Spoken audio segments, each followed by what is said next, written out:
And we are live. This is episode 5 of Watching the Watchers. My name is Robert Gruler. I am a criminal defense lawyer here in Scottsdale, Arizona. Watching the Watchers is a program that we do to monitor anybody involved in the criminal justice system. Everybody from police officers to politicians to judges, and really anybody involved in the process is kind of going to be held accountable here, because what unfortunately happens too much is they do some things that are bad and they get away with it. And so we're not going to allow that to happen on this particular show. Whoa, we just got a subscriber. Look at that. So Karina Baratza just subscribed on YouTube. You'll notice that's going to happen. So when we're doing this live stream, what's going to happen, we've got this little widget. So if you actually hit the subscribe button, it will pop up. So we just had somebody, Karina Baratza, just subscribe to our channel. Over on YouTube, you can do the same. It's going to be at rrlaw.tv. So if you are watching this on Facebook or on Twitter, head on over to YouTube, hit subscribe. We just passed 2,000 subscribers over there. We're extremely excited about that. So what is on the agenda for today? We've got really kind of 3 things we want to cover. Number 1, we want to dive into coronavirus and the criminal justice system. I have a lot of stories to cover. It's actually pretty amazing at how quickly and how fast-paced the news is changing day by day. So, I was doing some show prep throughout the week, clipping articles, creating a list of stuff that I wanted to talk about, and literally it's very unlikely that I'm going to get to any of that. Okay, so we just had another subscriber on, that was from Bobby. What's up, Bobby? Thanks for subscribing. I'm going to turn the volume on that down just a little bit. And so we're going to just really dive through the coronavirus stuff because it's very important. But I do have a lot of articles I want to get to. I want to show you what's happening in Arizona, and I want to show you what's happening throughout the rest of the country, because some of it is pretty serious. It's pretty dramatic. At about half an hour, 4:30, 7:30 Eastern time, we're going to be joined by a guy named Andre Norman. If you tuned in last week, then what you'll notice is that I just got notification that our YouTube stream is not working. So disregard what I just said. Not real sure why that's not working, but we're going to keep powering on through this here on Facebook. Let me see if I can just make a quick change, a quick setting here. So we're going to turn that back on, and it's going to resend the data over to YouTube. So I apologize for that. Let's see if that will get it working.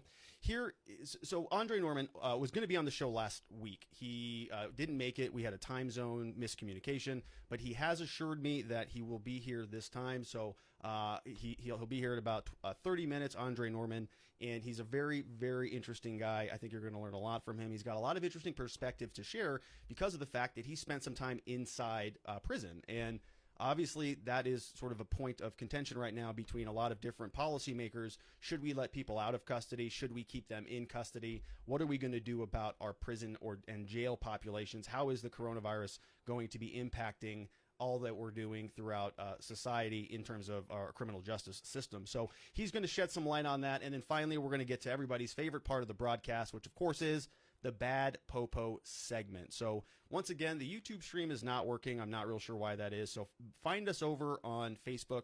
You can just go to Facebook and type in Watching the Watchers, and then we'll diagnose what exactly is going on YouTube, figure out what the problem is there. So we've got those 3 things. We're going to talk about coronavirus news. We're going to talk about Andre Norman. We're going to talk to him for about half hour, an hour. And then we're going to dive into the Bad Popo segment. We've got 3 Bad Popo, 2 Bad Popo, 1 Bad Pro, who's a bad prosecutor. And I'm actually going to let you decide on what you think about that one. So we're going to discuss all of that here shortly. Now, before we actually get into the substance of the show, I do need to take a moment to really sort of dictate or reveal a major policy change that our office is going to be engaging in. And so I've asked a lot of my team here to hop on this live call so that they could hear it first and foremost out of my mouth. Now, I've spoken a lot to my business partner, Ryan Cummings, about this as well. So we are in unison as far as this policy change goes. But, we've been in business for coming up on 6 years now. We started our office in August 2014. And we've grown pretty dramatically. We do good work. We believe in what we do. We have amazing people here. And so our team has grown pretty quickly. And over these years, as we've had office meetings, as we've had some employees come and some employees go, there's been sort of this general theme that I have seen from my position from people who are on our team. They get a little bit concerned about one particular policy. By and large, they're very happy with everything that we do here. And I love them for that, and I love the fact that they love coming into work and helping our clients and fighting for justice and doing all of those things. And so by and large, people are happy here, very happy. But there's been one policy that, essentially every single person who's come through our office has had an issue with it, and it is our animal policy. I mean, really, it's our animal policy. It's whether or not we can have animals in our office space as we're working. So the general policy, and really when I say animals, it's dogs. Okay, we're talking about dogs. We're talking about whether or not we should allow dogs in our office. Now, I happen to love dogs. I'm a huge dog fan, and cats. I happen to love cats too. I love all animals. I'm an animal lover. But when you're trying to run a law firm, you start to have to think about things like, well, what if we have, somebody with allergies? We actually do have people with allergies and asthma, and we got to think about our clients and, whether or not they're going to be okay with dogs running around when they come in out, for a case evaluation with our office. They don't want to be scared by dogs. And so just another thing we need to think about. We've got a lot of attorneys who dress in professional attire. And of course, we don't want, animal hair all over their nice suits and ties and clothes as they're going in and out of court. So the policy up until this point has been, we're just not going to allow animals at the office. We had one attorney who had some fish, but that's about it.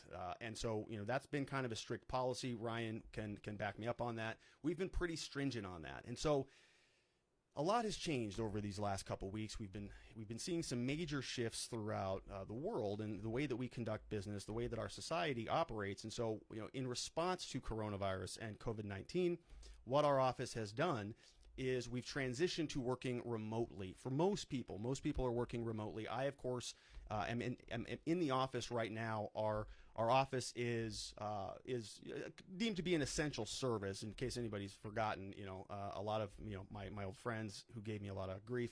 I am essential. Okay, the governor has said it. I'm going to show you the document here shortly. I'm essential, and so I am at the office, and I'm going to continue to be here working and broadcasting live and updating you about what's going on in the criminal justice system. And so now what we want to talk about is this major policy change. So R&R Law Group, all of the different employees are now working remotely. So everybody's working from their office, just in a different location. Our cases are still getting dealt with. Our clients are still very happy. We're still getting amazing results. But we're gonna recognize that we need to change some of the way that we do business at R&R Law Group. And so we've decided, Ryan and I spent a lot of time thinking about this, that we are going to actually change the dog in the office policy. So for the next 30 to 60 days, however long this remote work environment happens to go into effect, you can bring animals into your office.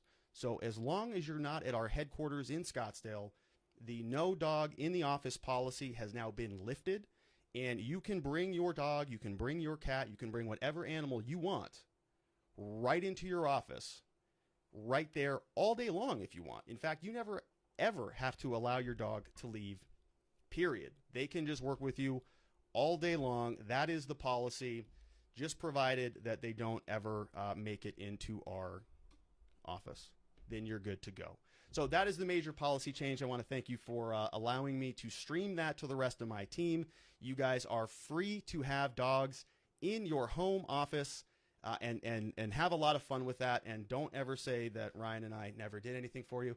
We love you all to death. Thanks for working so hard, and enjoy the new policy. So that's that. So that's a major policy change for all of our people here at R&R, and I'm watching my team, some of their reactions coming through Slack right now. Love you guys. Thanks for all the hard work that you're doing. All right, so enough of that. Let's do that. So I went live on Monday, and we talked a lot about the executive order, which was actually signed by the governor and brought into law. Ryan and I hopped on, and we had some highlights, some discussion about what was coming through that executive order. And the long and short of it is, it's really not much of a change across the board. Really what it is, it's saying, yeah, if you're a non-essential business, you can, you have to close your doors. You have to shelter in home unless you're an essential business. And so there are a lot of essential businesses on the list that the governor put out there. Things like hair salons, golf courses were some of the few that got criticized, but those businesses are still open. I was driving around today and it still seems like most people are out and about. They're still kind of, walking around, and everybody believes that their business is more or less essential. And so the question then was going to become, and something that Ryan and I didn't actually get to, we weren't able to answer it, was what is the enforcement mechanism? What are they going to do when people are not obeying by the order? So a question that came up on Monday, here is the order itself. You can see it on the screen. One of the main points of this was that it is a shall. This is a requirement. You shall stay at home. You shall shelter in place. This is not something that is optional. You can't shelter in place and go out if you feel like it. This is a shall. You can see right here. Now, therefore, I, Douglas Ducey, blah, blah, blah. Arizona shall institute a stay home, stay healthy, stay connected policy, meaning it's mandatory. So you have to abide by it. But if you read the rest of the order, we're not seeing much else. There's not a lot of other substantive material there. All we're seeing is that basically this is what you need to do, but what are the penalties for it? What are the ramifications? If you do go out and an officer stops you or sees you or does something, what are they going to do about it is the real question. Are they going to arrest you? Are they going to charge you with the crime? We haven't had a lot of guidance on that. But we can look around the country and get an understanding of what everybody else is doing. And so let me take a quick look here. I had somebody who just hopped on to our Zoom call. I wanted to see if it was Andre. Doesn't look like he's there quite yet, but he's going to be hopping on. So my original point was that you can't, what are you going to do about an order that has no enforcement teeth? Are people going to listen to it and abide by it? The Arizona Superior Court just kind of came out. So yesterday we had the shelter in place order. Today at 5 o'clock is going to be our first 24 hours in the total lockdown throughout Arizona. And what we're seeing now is that different courts are also kind of following in line. So on my screen here, you can see there that literally today the administrative order was just released from the Superior Court of Arizona. And the big takeaway from them is that they are now saying that there is going to be no additional in-person proceedings in the Superior Court in Maricopa County, which is a big deal. The Maricopa County Superior Court is where felony cases are being held.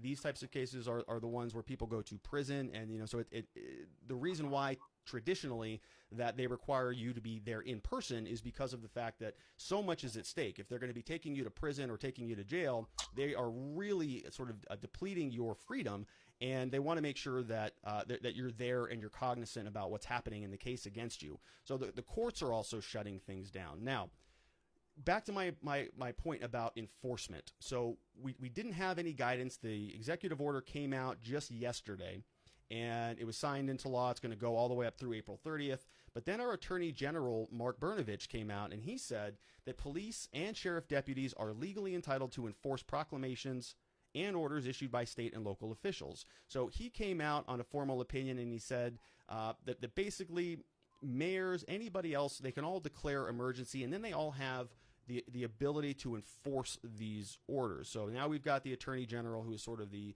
main enforcement arm of a lot of what our state does, coming out and saying that they can enforce this, and so cops can enforce it.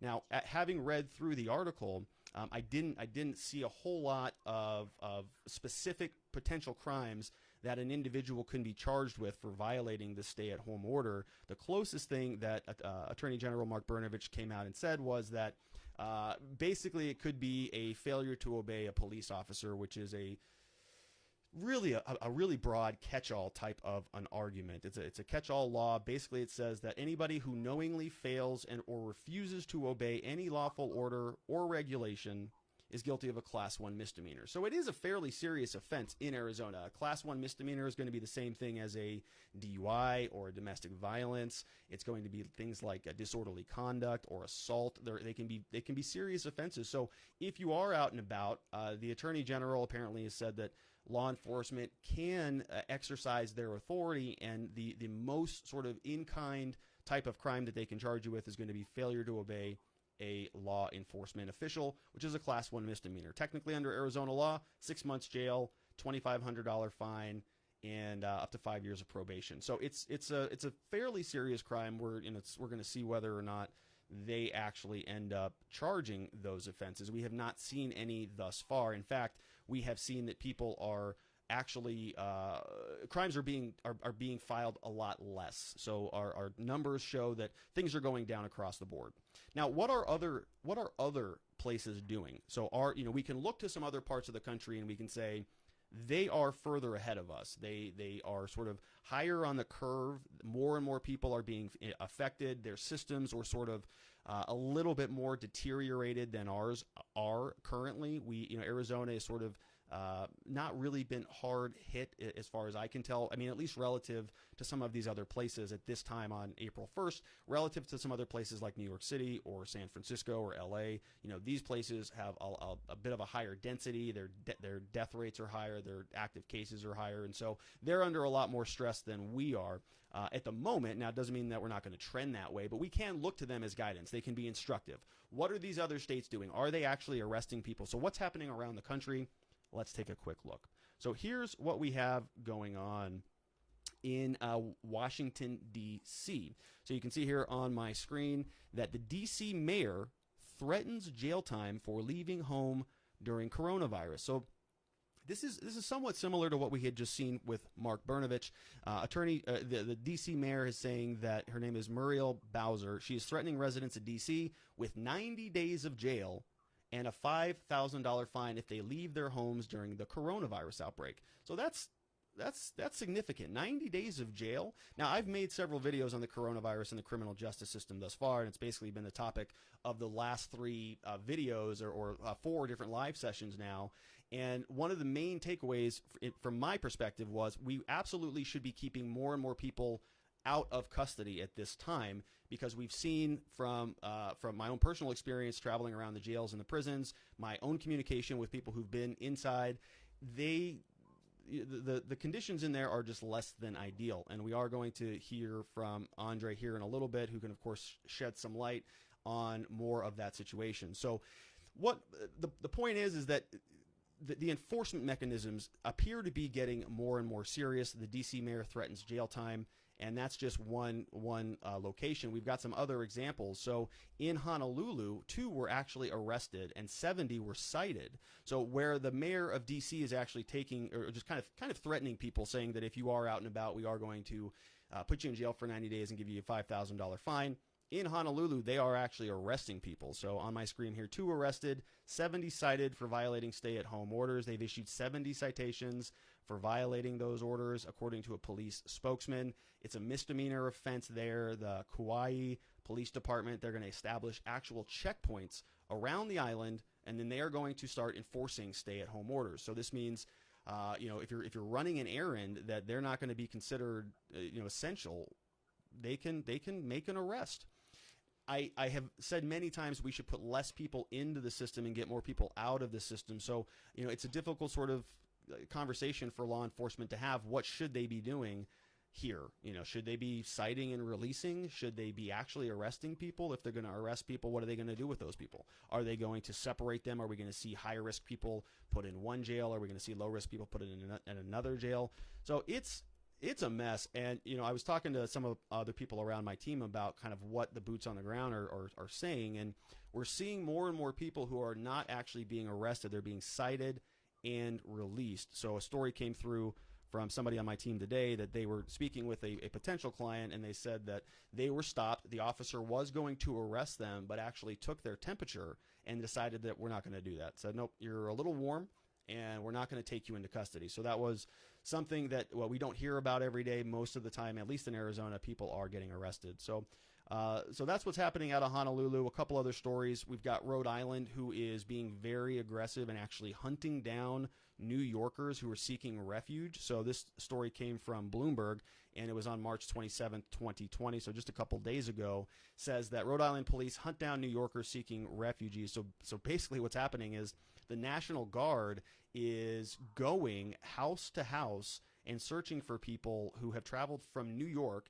and then they're going to be demanding that they stay in 14 days of quarantine. So this is according to Governor Gina Raimondo. She said, right now we have a pinpointed risk, And that risk is called New York City. So Rhode Island is actually pointing their fingers over at New York City and saying, we do not want you here. And so we're going to be going from home to home and actually seeing if there's any New Yorkers who are staying in Rhode Island. The article goes on to say that New York is the epicenter of the coronavirus outbreak. As I've previously mentioned, 44,000 cases according to this article, and this was about 4 days ago. So that number has probably doubled or more by now. And it's just another example of the police being extremely aggressive and going door to door in that case in Rhode Island. The last couple articles I wanted to talk about before we head over to Andre are going to be the police. So when I talk about sort of the encroachment of government overreach, of executive power, of people kind of giving up their rights and being comfortable with the government taking away some of their freedoms, we're seeing a lot of examples of that. And so this story comes from Bellevue.gov. So this is from city of Bellevue, Washington. The police launch a tool to report stay-at-home violations. So now what you're seeing is that law enforcement officers are asking you and your neighbors to sort of report on each other. Is your neighbor leaving? You can use this police app to communicate over to the police, and then the police can deal with it. So they actually posted this tool right on their website. I'm sure they're thinking that they're being very proactive. They're asking people to log on to the app. Stop calling 911 to report these gatherings is in exclamation on this article. They really don't want people to go out, but now they're asking people to kind of tattletale on one another. You need to tell on your neighbors if they're not doing what they're supposed to be doing. And that's really scary stuff when you start thinking about sort of this hyper enforcement world that we're living in. So is this app going to go away when the coronavirus pandemic scare is over? Are any of these restrictions, are people going to be sort of normalized to this new way of life? I certainly hope not. I do think that it is kind of troubling when there's this mashing of civilian life with sort of almost military type of oversight on daily things, going to the store, leaving your home, picking your kids up, going to Lowe's or Home Depot. I mean, it's a lot. Now, there's another story. I don't know what to make of this. This comes from Rikers Island. Prisoners are being offered basically masks and $6 an hour to dig mass graves. I mean, now, so you kind of can see the progression that I was trying to go through. Rikers Island prisoners giving $6 an hour to dig mass graves. This story comes from The Intercept. New York City's offering prisoners at Rikers Island Jail, which $6 an hour, which is a ton of money, according to this article, to start digging mass graves on Hart Island. And so they said that they've been doing this for a while and that it's not COVID specific, but this is one of those articles that really kind of raises your hair, raises your kind of tickles your I don't know what it is. It does something. It makes you nervous. It makes you nervous because you start seeing that this type of stuff is happening, and I think it just contributes to the panic that a lot of people are feeling. So, there is a lot going on now. I want to introduce you over to our guest. So we were going to have Andre on last time, and we got confused on the time zones. Totally my fault, but he is standing by and ready to dive in. And so you can find more about him if you want to pull up his website right now. It's andrenorman.com. But he is here, and I'm going to make a quick switch over and make sure that we can see him and, of course, hear from him. Andre, are you there? I'm here. Can you hear me? Yeah, we can hear you loud and clear. Looks like your audio is coming through. Thanks for joining us today, my friend. Hey, it's both our faults for the last one. You wasn't by yourself. Well, I appreciate that. It doesn't matter. Here we are, and we got you on the line, and it looks like your audio's coming through loud and clear. So I'm excited to talk to you. Now, you obviously kind of heard the segue. I did not give much background, much information about who you are, what you do. I would much prefer to just leave that to you. Can I just hand that over to you to kind of explain who you are and what you're doing today? Okay, sure. As introduced, I'm Andre Norman, and what I do for a living is called crisis management. Any place in the world where there's a crisis, I tell them to get a call. So a few years back in St. Louis, it was the highest murder rate in the country. It was out of control. City of St. Louis called me. I went to St. Louis and I helped with a lot of stuff. 2016, Ferguson, erupted in riots and protests due to the death of Michael Brown Jr. Some people called me. I came in and we stopped the Ferguson riots and the protest. It was 2000 and I think it was 12. Honduras had the highest murder rate in the world. So we go to Honduras and we design programs in Honduras. West Africa had a civil war. They had child soldiers, M16s with 12-year-olds. We go to post-Civil War. We go to Liberia, Monrovia. Last year, a year and a half ago in South Carolina, there was a prison riot. 7 men murdered, 30 men injured in about a 3-hour span. Worst riot in 25 years in the country as far as deaths and assaults. They called me, I came in. I've been here in South Carolina for almost a year, 18 months now, running a program at the very prison where the deaths took place. And again, doing interventions. You met me through working with my brother, Joe Polish, Genius Network. Me and Joe hooked up almost 2 years ago. He's huge in the addiction space. And we don't want to limit addiction to just drugs. It's alcohol, it's sugar, it's bad decisions, it's gambling. I mean, it goes pornography. This addiction is addiction. It goes far beyond just smoking a joint or sniffing a line. And we teamed up to he's already doing his, I was doing mine. We merged what we were doing to bring forth like on-the-spot interventions for the members and the families of Genius Network. And I'm just that guy you call if it's really bad. Yeah, and I know you've done amazing work. I mean, I've seen you speak a little bit more in depth about each one of those different projects or some of the things that you're doing. But what qualifies you to do those things? How did you get into that space? You don't just go to college and take a class for crisis management and go solve those problems. Well, I grew up in the city of Boston, classic single mom, 6 kids living in the hood, struggling. I didn't do well in school, dropped out. Hustled in the street, got arrested. They had court back in the 80s.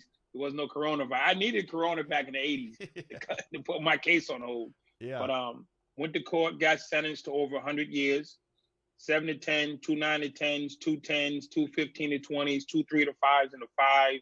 It was just all bad. Wow, I get to prison. That. Oh yeah, I get to prison. It was 105, 107. I forget exactly.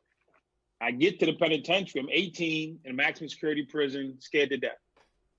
And lo and behold, it was a reunion of all my friends from the dummy class, all my friends from special resources, all my friends from probation, all my friends who quit football, basketball, baseball.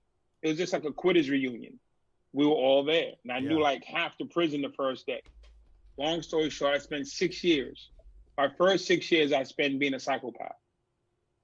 I had this thing about being a leader, so I wanted to be a leader. So I fought my way from the end of the pile to the number 3 gang leader in the state. Twice convicted of attempted murder, 2.5 years in solitary confinement, on my deathbed, riots on the airplane, you name it, I've done it. But I made it to the 3rd ranking gang member in the state. I got status, I'm somebody important. And then I realized I was a king of nowhere. That I was a king of this mythical world that nobody cared about. It was like the Wizard of Oz. It was like I had my Wizard of Oz moment. I got to see the wizard, and it was just like a guy pulling levers, and there was nothing to it. I thought being the king of the prison really meant something. I had this thing in my mind that king of the prison, like when you get there, it's like this big thing, and it's not. It's all smoke and mirrors. So I came up with a concept that I didn't want to be in prison anymore because it was stupid. I thought being in prison was where tough guys were, so I went. Now I realized it was just a place for quitters and losers. I didn't want to be there anymore. So I said, I'm going to go home. I'm going to go to Harvard University. And I'm going to become successful. And I'm sitting in maximum security, solitary confinement.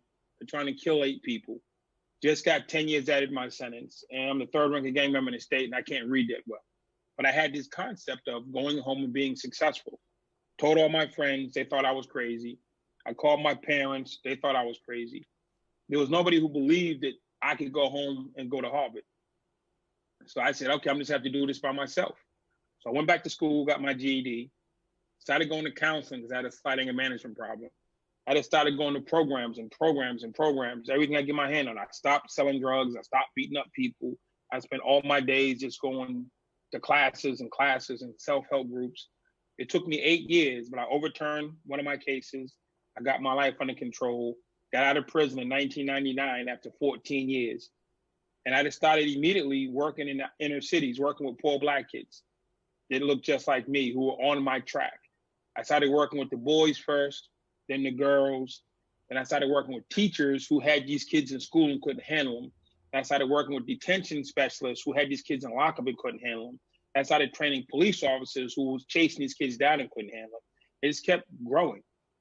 And it just started in the city of Boston, then New York, then Rhode Island, then Philadelphia, then St. Louis. And somebody saw me in 2001. He said, if he can turn, being me, gang members and psychopaths around, what can he do with businessmen? Yeah. So he flew me to London. He stuck me in a room with Deutsche Bank. It was probably like 80 execs from Deutsche Bank. Didn't even know what they were. He said, Andre, I don't know, you just go make them be better. That was the script. And I went in and I talked to these men. And at the end of the discussion, they got it. And they were whatever better. And that was in 2001. This is 2020. I'm still working for London Business School. So it's been working for 20 years now. Yeah, and Deutsche Bank, Darren & Fools, London, all their top clients, I go in and I teach them how to do an assessment on themselves, where they are in real time, then how to move forward from there to where they want to go. Because the thing is, if I can go from the basement of a prison with nothing and nobody in my corner to working at the White House, to working at Harvard, to working at London Business School, to working at Genius Network, to being an EO member, and going down the line, what can you do with all the resources available to you? Yeah, it's incredible. Your story is amazing, and I mean, this is my profession. Obviously, we've got 6 lawyers, 7 lawyers, and all we do is help people charged with crimes. We represent a lot of people who have been convicted of crimes and sent to prison, sent to jail, and to hear a story like yours, I mean, it is incredibly rare. I mean, it's amazing what you've been able to do. And, it sounds like a lot of that you would attribute to kind of just your mindset to a certain extent, right? I mean, you're just looking, it sounds like you made some decisions in your mind and then went and achieved them. Or how did you transition from being in a position where you're essentially at like the rock bottom, the worst position a person can be, solitary confinement in prison for the rest of eternity, and you still kind of were able to say, I'm not going to accept these circumstances. What do you attribute that to, or what was your process there? The first thing is I didn't see myself as being at rock bottom. I saw myself as winning. I was a third-ranking gang member in the state. We're making a ton of drug money in cash in jail. I mean, you take a prison, you put 2,000 people in it, which is a small prison. This makes 50% of the people addicts. That's 1,000 addicts. A bag of heroin will cost you $50. If I can sell each addict 1 bag of heroin, that's $50,000 on the yard to be sold every day. You're throwing cocaine, you're throwing alcohol, you're throwing weed, you're throwing pills, you're throwing gambling. In a prison the size of 2,000 people, you're talking easily on a daily basis, $150,000 to $200,000 changes hands. That's easy. That's not including cell phones. These things right now go for a minimum of $1,000 in prison. So you just take a quick 100 people, you drop off a quick 100 phones, that's $100,000 in cell phones that you can make in a week. Nobody fought for colors. Don't believe the movies. It's all about the money, y'all. And so in my mind, I wasn't at the bottom of the earth. I was at the top of the earth. You were losing. I was the king of the prison. I was the toughest guy in the universe. You couldn't tell me I wasn't winning. It's like a guy on steroids playing football. You couldn't tell him, Lyle Alzado, I loved him, when he was smashing through the line for the Raiders. You couldn't tell him he was losing, even though he was killing himself. He didn't believe he was losing. He was the greatest guy ever. Yeah. Mark Gastineau loved him. You're saying I wasn't a Jet fan, I'm a New England fan, but Mark Gastineau in his sack dance was like epic. You couldn't tell Mark Gastineau in the moment that he was losing. And it's the same thing with people in prison, gangsters. While we're in what we believe is a great environment and a great situation for us, we're not looking at the real world. You're looking at the real world. You're sitting home, you got a family, you got a business, you got an office, and you have order and structure. I come up in chaos. I come up in dysfunction. I come up in extreme turmoil. So prison fits. There's nothing wrong with prison. Well, we're in the middle of a massive crisis right now, that that is absolutely touching the prisons and touching the jails. And I'm wondering, what are your thoughts on all of that? I mean, you've kind of detailed two different, I would say, seasons of your life, right? You had the season when you were in custody, and you're obviously very familiar with how things work in there. You just described the entire sort of economy that exists around drugs and alcohol and cell phones and other, contraband and all these different things. So you've got that, but you've also got this life as a coach, as a mentor, as a leader, as a crisis management person, as a personal development guru, as an author, as a speaker, and all these different things. And so you've got a lot of insight from both areas of the world. And right now the world is looking to guys like you to say, what are your thoughts? What are your advice? There are millions of people who are still in custody right now as this pandemic is sweeping through the country. I'm sure you've had a lot of thoughts about some of this. It's a huge, broad, general question, but what should we be doing? What should we be telling the people who are still in custody? How should we be helping them as a society? Is it worth helping them? I mean, what's your perspective on all that? Well, the people in prison. There's three prisons. There's county jail, where you get arrested right now, you're going to a county jail. If you get arrested for jaywalking, shoplifting, anything you get arrested for, your first encounter with corrections is a county jail. That place is completely off the charts because there are people coming in every day from the street. So you could be at your home right now, on the way someplace, get into a fight with a guy and get arrested, and you're in jail. 20 minutes later, you went from your den to prison 20 minutes. I don't know what's happening in your house or what's happening on the street. You could be in a bar, you could be any place, and say you had the coronavirus, you get arrested 20 minutes later, you're in prison. Yeah. You gave the analogy when the cop took the guy's temperature and said, "Oh, you're kind of hot. We're leaving you out here." Because once we put you in a prison cell, now they're responsible for you. I was literally living in Monrovia, Africa, when Ebola broke out. When case one happened, I was on the ground in Monrovia. Wow. Initially, the border where it happened was Guinea and Liberia, which is like 10 hours from Monrovia. It's in country, but it's 10 hours away. They're getting sick, they're dying, they're up to case 20 or 30. And somebody had a great idea, let's take them to the hospital. The hospital was in Monrovia, 10 hours away. So they put the people in cars, they drove them to the hospital. It was only really one hospital. Took them in. They didn't have the space. They didn't have the mechanism to contain the Ebola virus. Then they killed the whole hospital. Then they killed the whole city because you brought the thing from outside inside. Right now, Corona is in the world. It's not in prison. One of the safest places to be, technically, be prison. As long as the guards don't bring it in, you're fine. That's county jail. County jail, people go in and out every day, so that's like an unsafe place. State prison, people are there 5, 10, 20, 30, 40 years. You have to come from the county. And usually you go to the county, say I get arrested for robbing a bank. They'll put me in the county jail, 3 to 10 months. I get convicted, then I go to prison. So I've been off the street at least 10 to 12 months before I get to the state prison.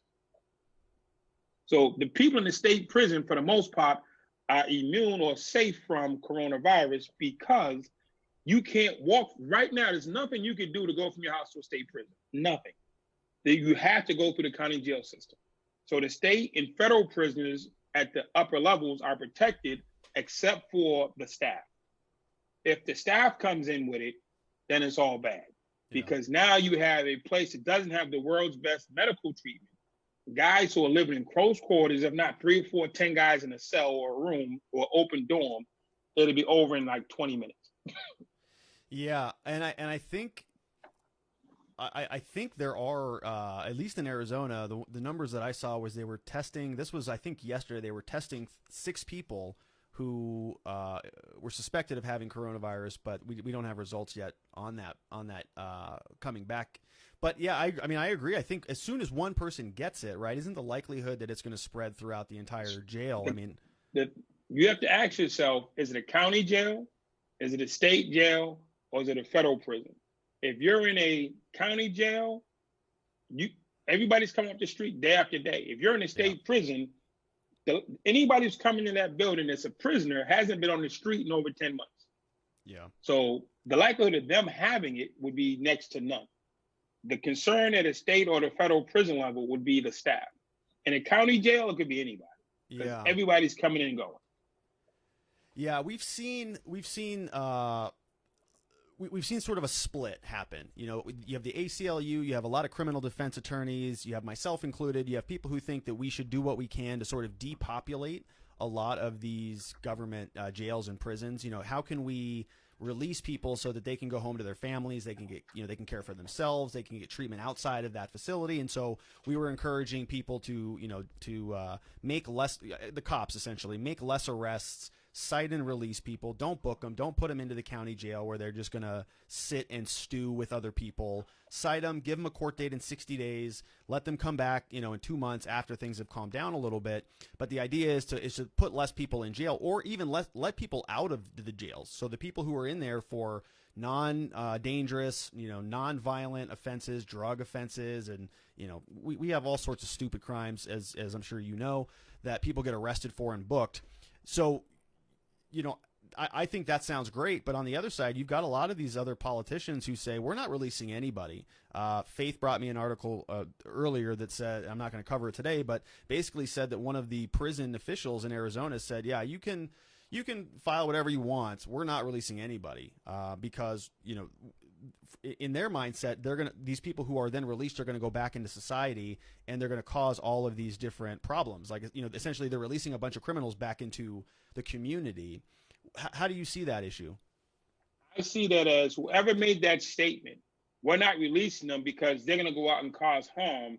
He or she needs to be sat down and said, okay, you're in charge of this prison or this prison system. And you're saying if you're not releasing people because they're going to be dangerous. My question is, what are you doing with them for the 10 years that you have them? Yeah. That you can make the statement, they're not ready. That's like saying you have a son, he's at 18, you're ready to send him to college, but he can't read. They're going to say, okay, well, we're not taking him out to college. What kind of dad have you been that you have an 18-year-old that can't read? What kind of director or what kind of warden, what kind of program director are you that you've had somebody for 10 years and you can make the statement, they're not ready? Yeah. So what have you been doing to get them ready?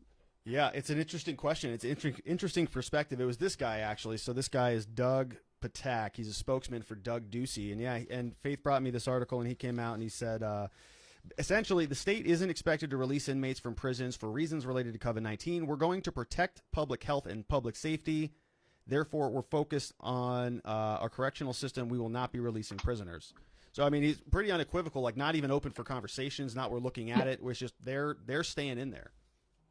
Yes, I mean, there's some people who, if you have a violent crime and you like had a murder case, that's not a COVID-19 thing.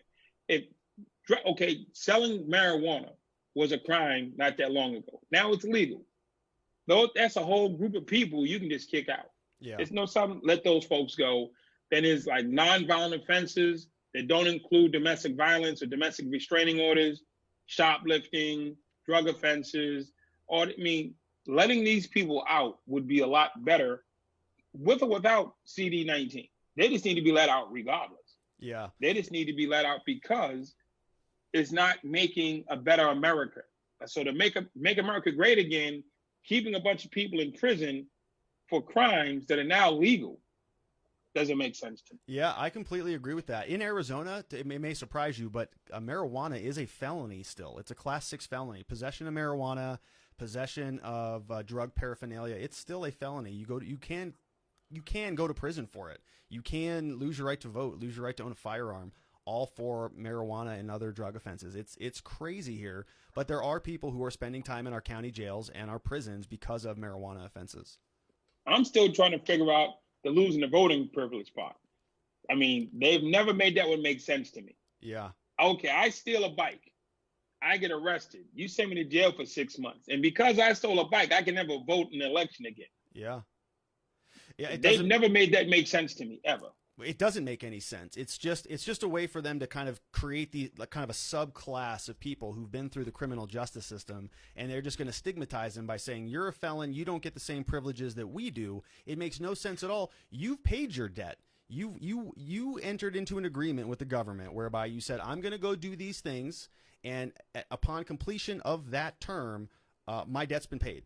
The case is done. It's closed. There's nothing further that's been asked of me. So in my mind, you should get your original rights back. Your debt's paid off. Why are we keeping these things lingering over your head for the rest of your life? You are obviously highly productive. You're somebody who's changing lives and helping people throughout the country. The fact that you can't participate in our democratic republic is insane to me.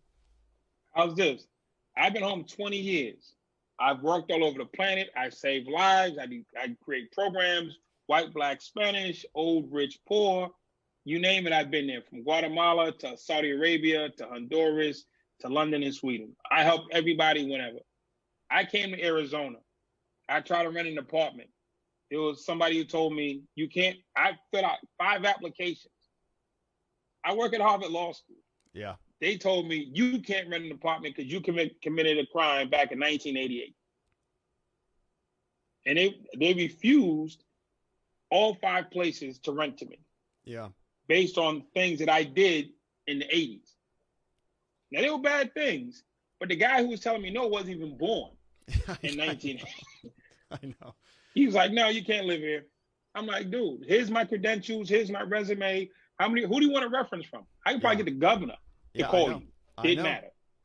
Oh, I know it. I know, but it's part of, like I said, it's that kind of subclass of people. And what ends up happening is there's kind of a spiral that happens. You come out or you get one felony conviction on your record, and then that's going to taint you. It's going to make it difficult to ever find a job, ever find housing, ever, participate in an election or local government or any of those things. So it's catastrophic. I mean, it can really, really destroy a person's entire life over something so stupid as marijuana. Regardless to crime, they're all life sentences, unless you're rich. Yeah. If you're rich, then you can get it. If you even went to jail, then you can get it taken care of with a great lawyer. He gets your record sealed and you move on. Yeah. Yeah. What do you say to? All right. So you've got all of these people who are in custody, and you've got people all over the country are trying to scramble to figure out what to do about this. The criminal justice system is moving slowly, and I don't necessarily think that they have any idea what to do either. And so you've got some states that are releasing people. You've got other states that are not. Arizona sounds like it's probably going to be a not state unless we get some sort of guidance from the federal government or anything on that. But by and large, there are going to be people who throughout this entire epidemic, they remain in custody, some probably rightfully and some probably wrongfully. You were somebody with a lot of experience in working with people and dealing with crisis and dealing with families. What are your words to those people or to their families who are saying, I'm scared to death. I can't leave my home. My hands are tied. I've got a loved one in custody, in prison somewhere, and there's nothing I can do, about that essentially. How are these people going to survive this pandemic? The first thing I tell them, do not call the Department of Corrections. Do not call the House of Corrections. Do not call the jail. As a institution that holds you, they have no jurisdiction of when you get out. The Department of Corrections director for the state of Arizona, met the guy, nice guy. He has not the right to release anybody. It's not his job. He cannot release anybody. You were put in prison or jail by a judge. Only the judge can release you early, unless the paperwork says so. If the paperwork says you go home on such and such day, you go. The judge gives an order, and only another judge can override that order. There's no Department of Corrections commissioner, director, employee that can say, you know something? We got 50 guys down here for shoplifting, let them go. Can't happen. Now, if you're in the police station, that's different. But once you are effectively sentenced to a house of correction or a state prison or the federal prison, it is now out of the hands of the jailer. So do not pull up in front of the Department of Corrections with picket signs. All they do is care and custody. Now, the thing, if you call the Department of Corrections or the House Corrections, you want to make sure that they're safe, they have cleaning supplies, they're getting proper treatment, they're getting proper care, that they're making sure the staff coming in is safe and aren't sick. That's what the department can do. But the Department of Corrections has zero ability to release anybody early. That is a state rep, that is a state federal congressman, that is your judges, that is your governor. Not even a mayor. You have to go governor or federal employees have that ability, federally elected folks. So people run to the Department of Corrections and throw picket signs wrongly. I'm not championing for them, but go to them with what's for them. And releasing people early is not a Department of Corrections decision. If they let 20 people out, under what auspice did they do this? When you call back, say, what gave you the right to let them out? We don't have any legal right. There's a piece of paper called a minimus. You know this. The minimus says how long you stay in jail. That minimus is signed by a judge. There's no Department of Corrections staff that can override that piece of paper. So the push should be to your local judges, your elected judges, your state, your Supreme Court, and the governor. Skip over the mayor, go straight to the governor. He makes a call. Yeah, I think that's good advice. So just really be focused with your energy. Don't be barking at somebody who can't do anything about it, because you're just going to be wasting your time. Better. You can show up 400,000 people in front of the commissioner's office, and he can even want to. There's nothing he can do to release people. Nothing. He cannot legally let anybody go from prison. That's not his job. His job is to hold them for a determined amount of time and then release them, so says the court. So a court and or governor are the only two, probation, parole office, but aside from parole, governor, judges, release people. That's it. So what about people's sort of mental well-being, mental, anxiety? A lot of what we see happening in society is that people are scared, anxiety, panic. People are buying up everything that they can see. People are getting, depressed. People are getting, this kind of like malaise, this sense of kind of gloom. I don't know what's coming next. Yeah, exactly right. And we're all just kind of waiting for the next news to hit, refreshing and scrolling on our phone. What's coming? What's happening? And, people who are inmates, they don't have any idea of any of this stuff. And, they're getting even less information and less care and less resources than the rest of us. So what about, how are these people supposed to deal with this mentally? Do you have any thoughts on that? Well, being in prison for short-term or long-term is a mental thing from the start. Being locked into a cage 24 hours a day, 7 days a week is just mental wear and tear. So that's just tough. You can't see your family. You don't have a refrigerator. You don't have a bathroom. It's just tough. However you got there is not the point right now. Just living in a prison setting, violence aside, is just a tough thing. It's a tough thing mentally to do. We have hundreds of people who commit suicide annually because it's a hard thing to stay locked in a cell. We're not designed to be confined in cells as people. That's our mechanism for dealing with crime. But just as a human being, you were not designed to be caged. So when you cage a human being, his mind just isn't fit for that space. So it's tough all the way around the board. Now you're asking inmates to trust that the people who are running the prison are going to be careful, safe, diligent. This is the problem with prisons is a secret society. Nobody knows about it. Nobody cares about it. Nobody focuses technically on the prison. You say, hey, they're getting, what do you know about inside a prison? Probably nothing. What do you know about how the day-to-day life works? Probably nothing. How does the food look? Probably you don't know. So nobody really knows. This is the last secret society. Everybody knows about everything else that's on YouTube. And even though the TV shows you see, that's all like PG-13 stuff. Inside a prison is not what you see on Locked Up. That's when the cameras are on, that's a whole nother world. So the best thing that could happen is society says, we need to shine light on prison. We don't want to attack the staff. We don't want to attack the wardens. What can we do to help you? What can we do to be more inclusive? What can we do to be part of the process? We're part of the hospitals. We're part of the school districts. We're community policing. We're doing all this. Nobody's engaging on a large percentage with the prison system. And this would be a great time to say, okay, let's create a coalition of people who are not going to attack the prison system. Because when you attack, they put up walls. When you come with a helping hand, they'll open the door. They let me in, not go in every day.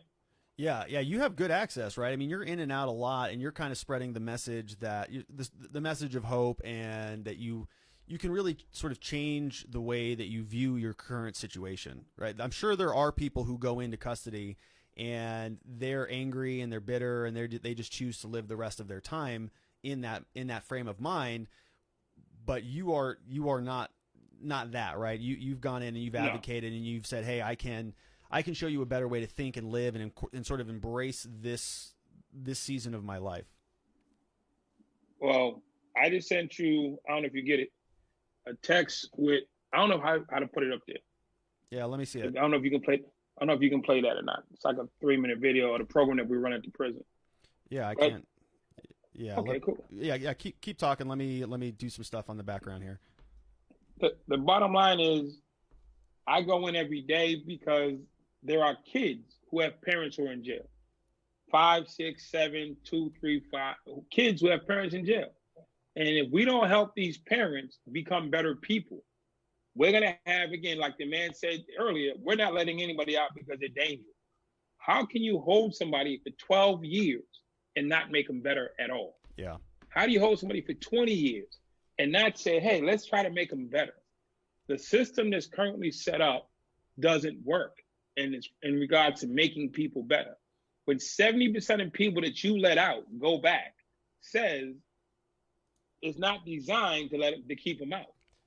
I'm not saying it's a conspiracy to make them come back, but there's 2 ways to teach people. You can teach them independence, or you can teach them codependence. And right now, they're not teaching either. They're like, hey, make up your mind the best way you can, and God bless you. And 70% of people go through prison, come home, don't make it. So they need help. Yeah, they do. Well, they do, and it's like the forgotten people, when you go through law school, and before I went to law school, I was a political science undergraduate, and a lot of what we spoke about was criminal justice and criminal law, and how does society order itself and structure itself. And you have these competing theories of what criminal justice should be, and you've got on one hand that it should be punitive. People broke the law, they deserve to be punished for it, and we're going to do that, damn it, and we're going to put them in jail, and we're going to have mandatory sentencing, and they're going to get locked up forever. And then on the other side, you've got essentially the exact opposite of that. You've got rehabilitation. What can we do to help these people? Make sure that they don't do this again. That they, most of the time, you work a lot in the addiction space. I'm a 12-step guy myself, and I know a lot about a lot of the reason we do certain things in our addictions is because we've got these underlying issues of resentments that are just boiling within us. And so we got to deal with those things. And I think, a prison when somebody is locked away for a certain period of time, they could do that hard work, that deep work. But unfortunately, it feels like that's just been forgotten. Nobody cares about any of that stuff. We're just going to say it's only punitive at this point. We're just going to lock these people up and forget about them. You can forget about them until they show up on your front door and they do something crazy. Then it's like, oh my God, How did this guy do this? Well, let's say at 18, I did something stupid. You sent me to jail for 10 years. I'm in there for 10 years.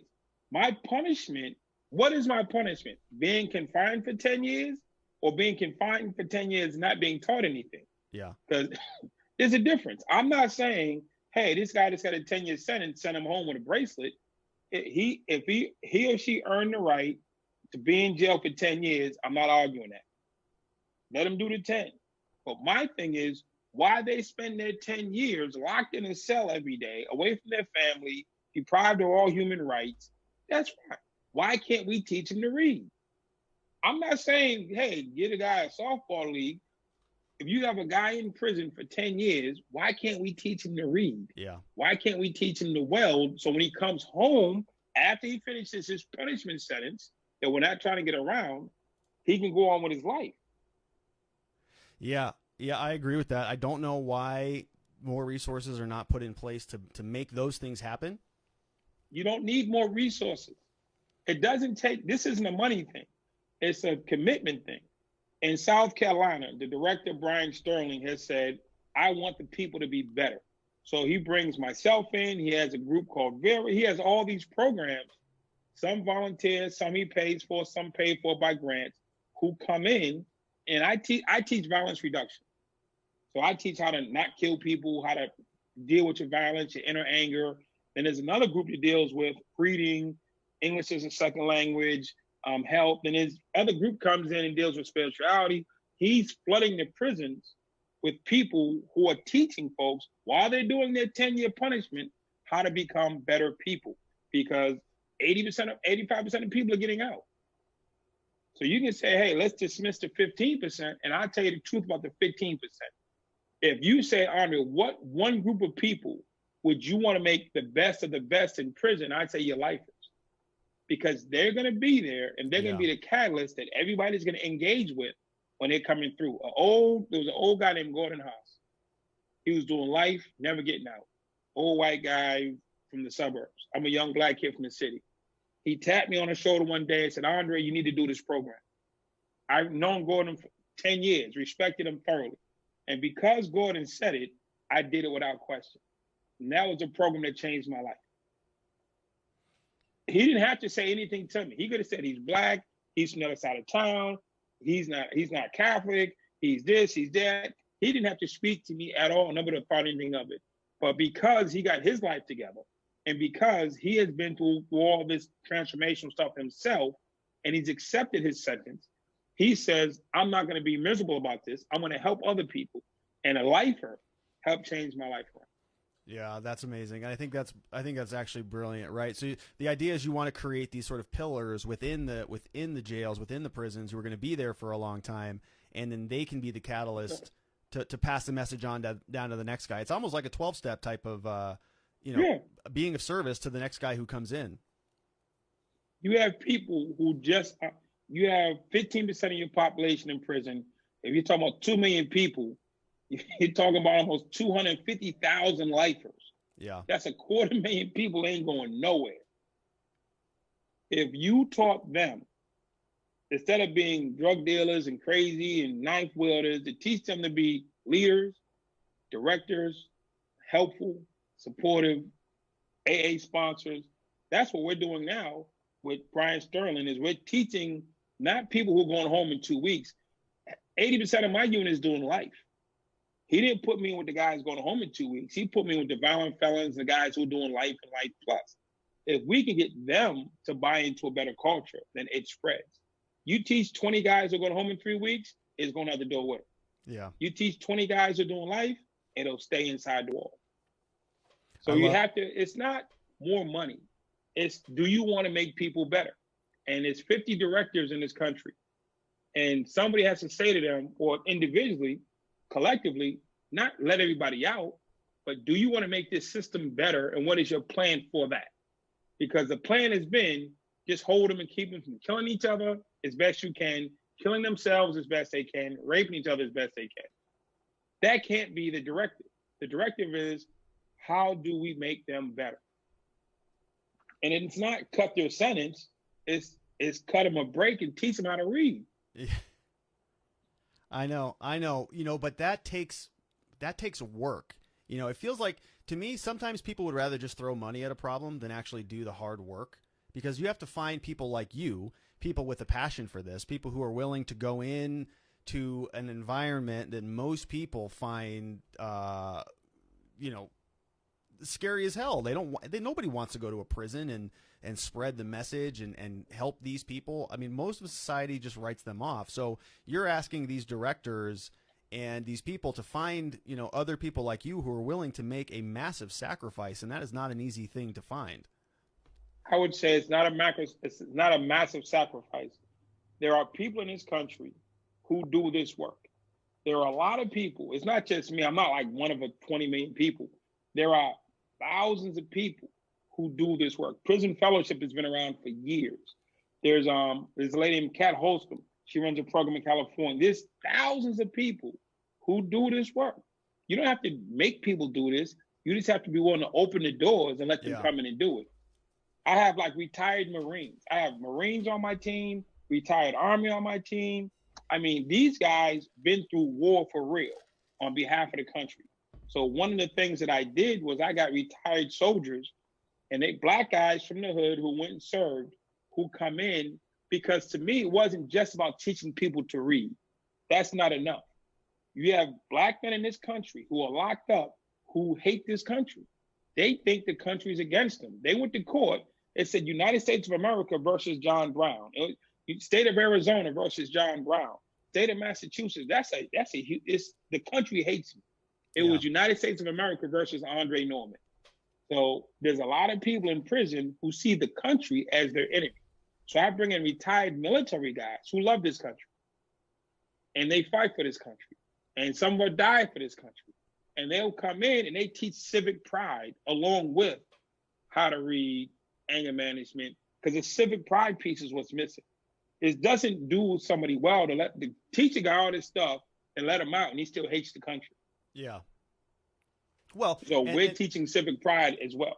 Yeah, and that goes back to kind of your other point, right, about not being able to vote. How can you have pride in your country if you can't participate in how the government is operating? Well, I would say there were black soldiers in World War I and II who were treated like horrible when they came home. They were treated worse in some instances than captured POWs, but they still fought.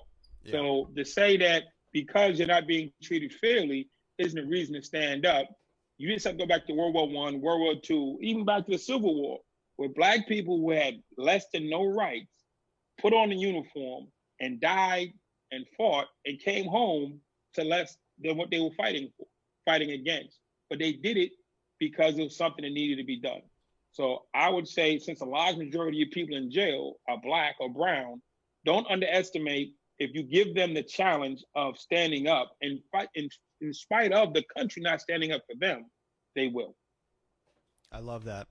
All right, I got your video pulled up. Why don't you give us a quick introduction, kind of tell us what we're about to watch here, and then I'm gonna hit it. The video is just the program that we're running in South Carolina that the director, Brian Sterling, brought in to run. So he stepped out on a huge limb to do what we're asking on this podcast for others to do.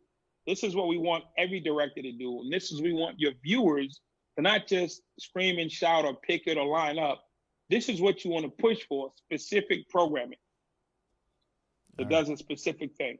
All right. The Academy of Hope was created and birthed because men died. First, we turn to the bloody violence that broke out Sunday night at a maximum security prison in South Carolina, leaving 7 prisoners dead, 17 others seriously injured. The deadliest prison riot in the United States in a quarter. I'm Andre Norman, the founder of Academy of Hope. The goal of Academy of Hope is to diminish violence inside the prisons. Every day we go inside and we meet with the men, we engage with the men, we help them understand that they have a greater goal other than just fighting and being incarcerated. There's a large percentage of the criminal justice system that are violent offenders. And there's very little conversation, if any, about how do we fix that. So when Andre came and made his proposal, he said, I want to take all these gang members from all these yards who've been causing problems and put them in a dorm. Well, I don't know about this. This is a little scary, but what do we have to lose? After what happened, what do we have to lose? Let's put them together. Let's put the people that have been causing the trouble together. Not all of them, but some of them are some of the leaders, and there's got to be a better way. And it is stepping out on a ledge. It is taking a giant risk. But I figured we had no choice. We had to do something. Our unit's been open for 8 months now. We have some of the most dangerous or violent people in the state of South Carolina in one unit. We haven't had one fight. We haven't had one fight, one assault on staff or each other. Same prison, same food, same showers, same blankets, same everything, except for we speak to them like humans. This could have gone really bad, really quickly. I mean, you bring people in like this and they've learned how to navigate, and maybe if you don't get along with someone, maybe you avoid them or maybe you talk it out. And I'm not sure that coming in here, they knew that. I think it was, you don't respect me and, we're going to have a problem and we're going to hurt each other. That's not what we're seeing. Everybody has potential, but it's not the potential that's stopping their growth. It's the pain. Our goal, our plan, and our mission is to heal the pain. Then give their potential a chance to take over. Because if you keep speaking to somebody's potential or what you're seeing, speaking to the wrong end of it. Prison is where people end up. It's not where they started. We go back to where they started, the pain. And we sit with them in their pain, in their embarrassment, in their weak moments. We help them get strong. That's what AOH is. Academy of Hope has changed the environment. Get smart and rise up, brothers. It's changed the mindset. Hasn't changed the building. Same people. We just brought a different spirit into the building. And Academy of Hope has one goal. We're going to make society better by making the inside and the outside better. When you have guys to the caliber that Mr. Norman brings in, and they can see that, you know what, these guys lived my life. You know, they understand me, and you know, when we're telling them there's a better way, when Mr. Norman tells them there's a better way of life, and they see that what he's accomplished, that they start to change their ways. What Andre is trying to do with Academy of Hope is trying to get them to transition from the inside to the outside so they can become productive citizens. What he's learned in and out of prison and being able to share that through the Academy of Hope and that platform gives him an opportunity to really make a difference in other people's lives based on his own personal experience. And so to me, that's authentic. That's real. And he is real. The Academy of Hope has a component for youth. It's our no entry component. It's a drop-in center with Pastor Jones. We have a boxing gym with a retired state trooper where he teaches the kids boxing Monday through Friday. So our Academy of Hope youth mentoring program is in existence right now. It runs parallel to the Academy of Hope program behind the walls in the prison. And we got to reach to is our youth. The men in the prison write curriculum and write letters and influence and mentor the kids in our youth program. So there's no separation. If you want to make a difference, stop making excuses. Just stand up and make a difference. That's it. Good people standing together will always find a way. Joe Polish has a saying on the front of his books, winners find ways. So are you a winner or not? Because if you're a winner, just team up, let's find a way.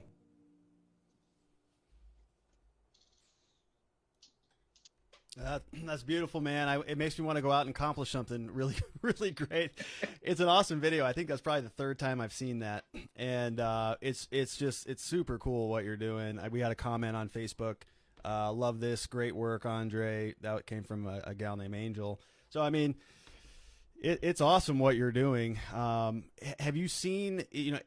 Is your work being impacted by all of this stuff going on? I mean, are they letting you in? This is the greatest part of our program. We got locked out probably like almost 2 weeks ago because, again, they had to take the precautions out. We have guys who come from other states. I travel around the country. Some of my guys come from North Carolina, from Georgia. So we were a health crisis. We were like problematic in the sense of where these guys have been. They're not been quarantined. So we had to do it. I've been in the house by myself like the last 2 weeks doing my self-quarantine. Yeah. So we had to be locked out because we weren't essential staff and we hadn't been tested. I think it was Monday, I went up and dropped some supplies off to the prison. And at this particular prison, you can see through the gate into the prison. And I'm waiting to drop the stuff off, and 5 of my guys came walking past on the way to the unit.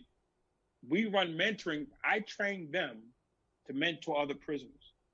And they were coming from a mentoring session when I saw them. And I was like, hey, great. They could yell outside the gate. And they're like, we're still doing it. They're actually inside running groups for the last 2 weeks without us.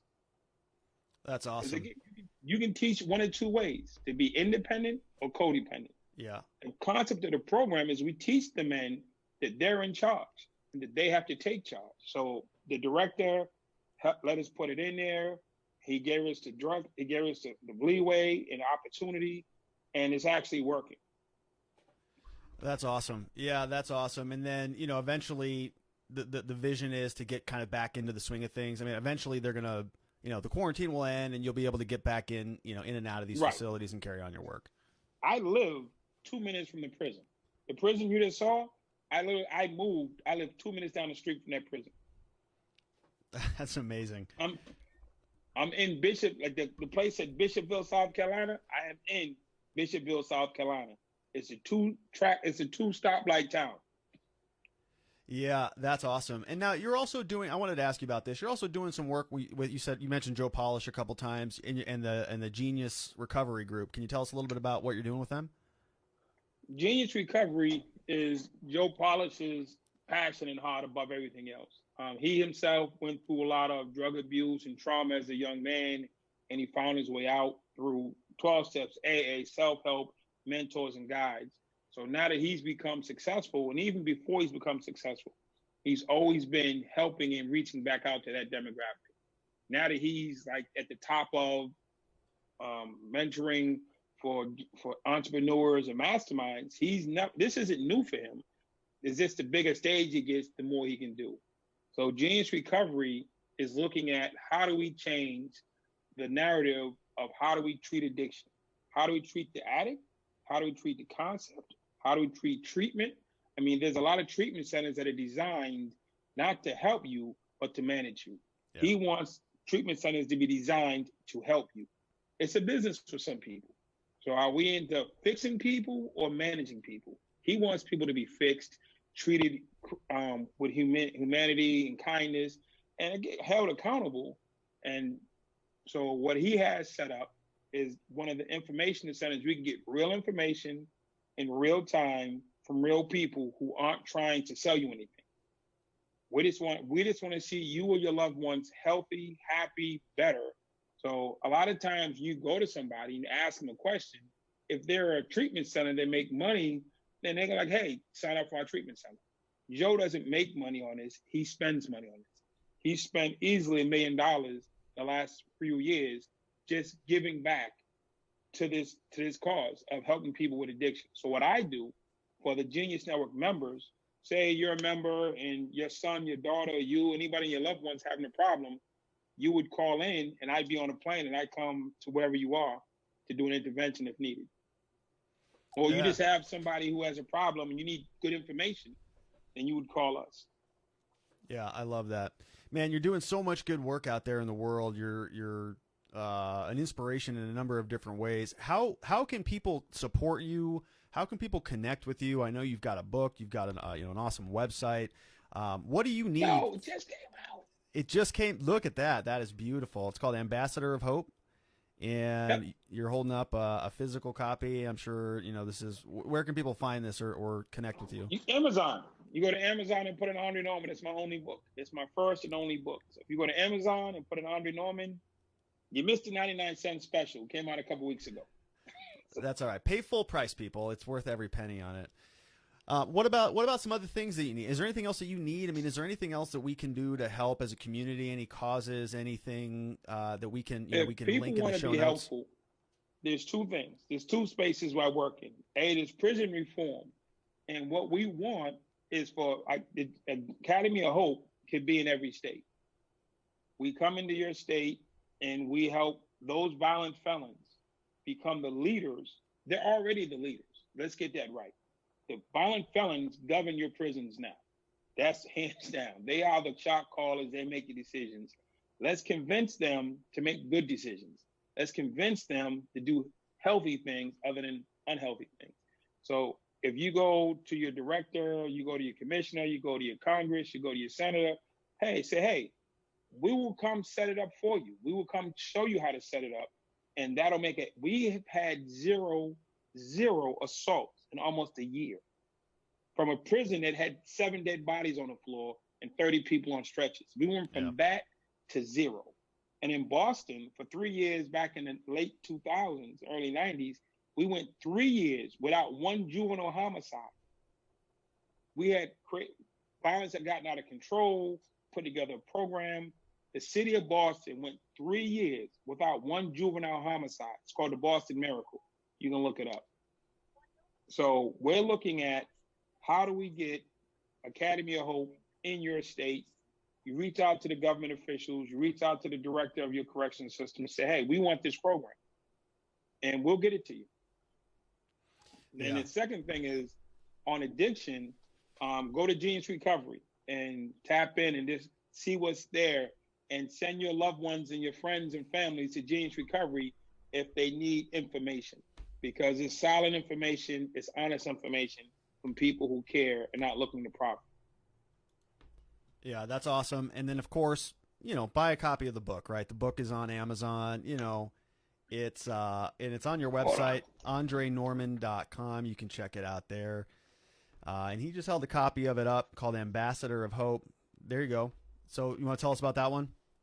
You got this one here. This is Joe Polish. Just his marketing book. If you ever wanted to do something,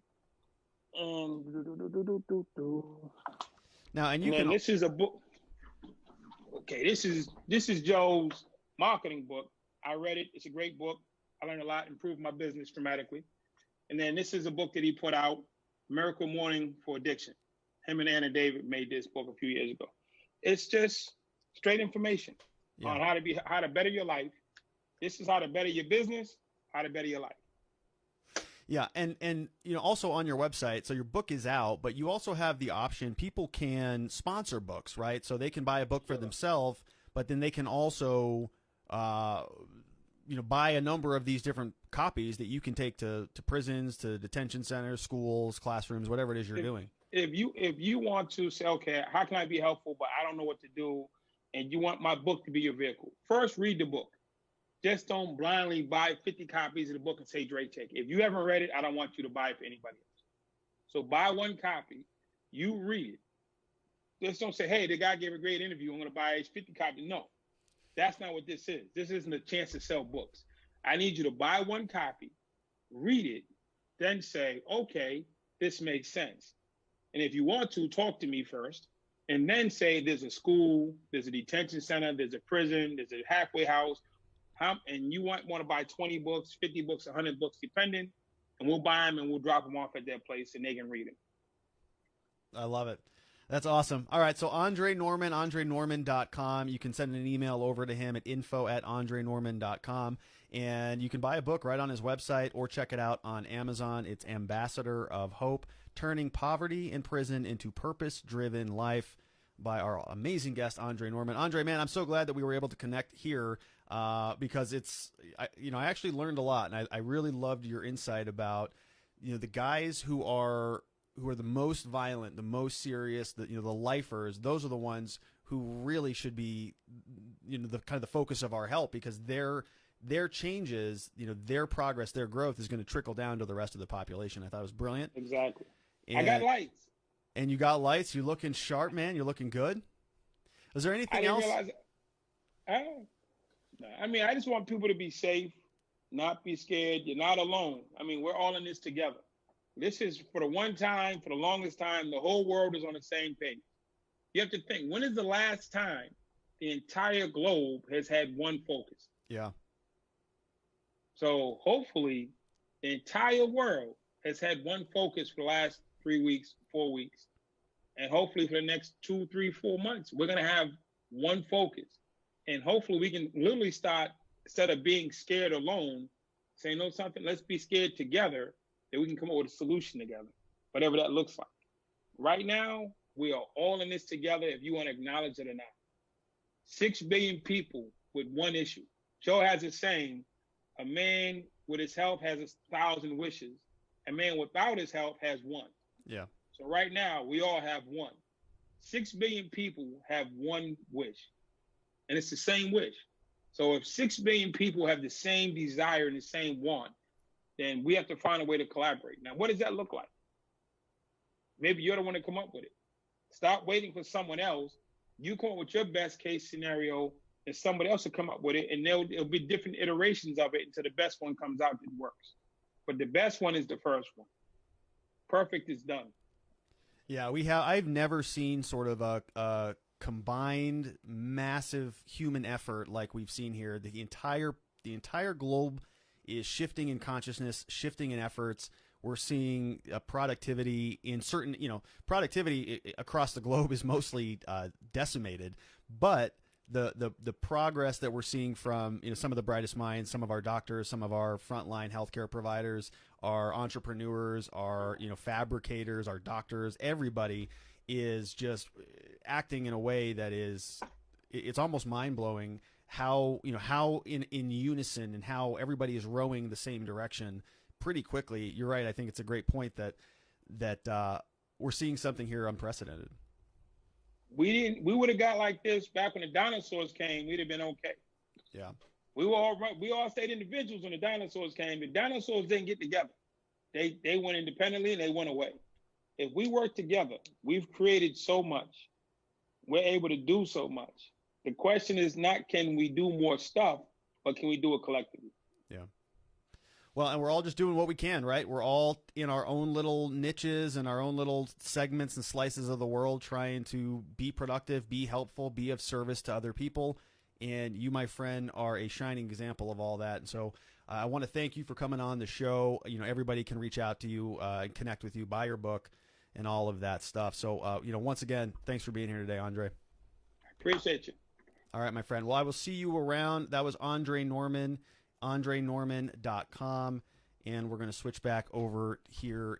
I told you that was going to be an awesome interview. There was a reason why I wanted to get him on the show. The things that guy is doing is I haven't seen anything like it out there. I do see a lot of people work in prisons and work in criminal justice reform, but sort of the results that he has and the personality and the way that he is able to reach people who are in custody is there's really something to say about it. And so I'm glad that we were joined today by Andre Norman. Ambassador of Hope is the name of his book. You can get that on Amazon or on his website at andrenorman.com. All right, so now we must change gears. It is time for everybody's favorite part of this broadcast. It is time for the Bad Popo segment. That's right.